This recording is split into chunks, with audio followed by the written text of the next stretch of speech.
అప్పటి నుంచి కరుణ వహించి వైశ్యుడా నీ కుమార్తె ప్రసాదం భుజింపకుండానే భర్తను చూసుడుగా వచ్చినది ఆమె ఇంటికి ప్రసాదం తీసుకుని వచ్చినచో అంతయు శుభమ్మ గురించి చెప్పాను అంతా ఆ విధంగా ఆకాశం నుండి వినబడిన మాటలు విని కళావతి వెంటనే ఇంటికి పోయి ఏం చేస్తాం? ఏం చేస్తలేను. హాయ్ ఫ్రెండ్స్, అందరు బాగున్నారా? చాలా రోజుల తర్వాత వీడియో తీస్తున్నాం. హ్యాపీ దివాళీ అందరికీ. ఒకసారి చూద్దామా లోపల పూజ ఎట్లయిందో. పూజ అండ్ ఇంకా వంటలు కూడా. ఫస్ట్ వంటలు చూద్దామా పూజ చూద్దాం? పూజ చూద్దాం రండి.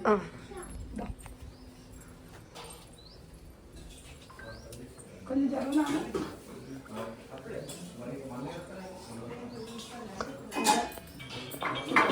మా దేవుడిని దర్శనం చేసుకోండి.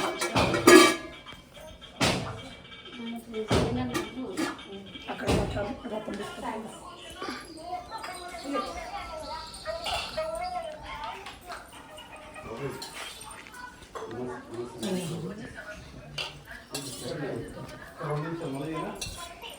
మా మామ వాళ్ళు కొత్త ఫ్రిడ్జ్ కొన్నారండి, డబల్లో బాగుంది ఫ్రిడ్జ్.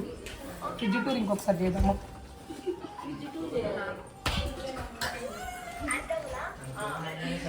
వంట అండి.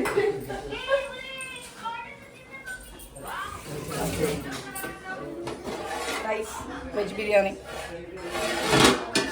నెక్స్ట్ ఇది చింతకాయ చారు, చాలా స్పెషల్ అనమాట ఈ పూజకి.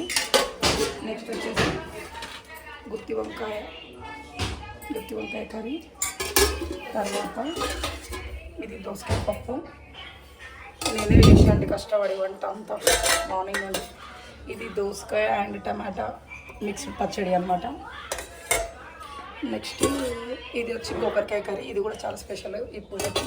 And last raita. ఓకే, తర్వాత ఒకటి వైట్ రైస్ అండ్ దోసకాయ చట్నీ. చూడండి ఫ్రెండ్స్, మళ్ళీ ఇంకో వీడియోతో మళ్ళీ కలుసుకుందాం. Bye bye.